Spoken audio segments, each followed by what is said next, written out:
көмек жейміз айлардан. Мына бала мен де үйленгенде осы әсет сияқты 110 yıl Allah'a aşkına. Mına kүйе жолдасқан, ашықса күйе жолдас, мына точно бойдақ па? Біреудің қайнатасы сияқты ма?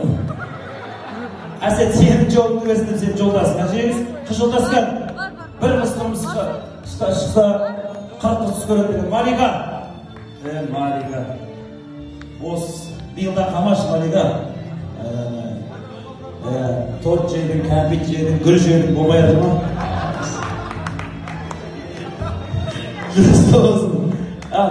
Мына тәттас теңдей бөлініп барша қонаққа өзіне салып келеді ғой, рұқсат берейік деген. Қазір жастар вальске шығады, сондықтан да бөгет болмасын. Ортаны ашып, қолдау білдіріп қойыңыздар. Жастардың махаббаты мәңгілік болсын. Қосқаны мен қосанға арсын. Бастарына Алла мұңның бағын берсін. Ұл қыздары көп, жұлдыздары жарық болсын дейміз. Енді екі жаста демі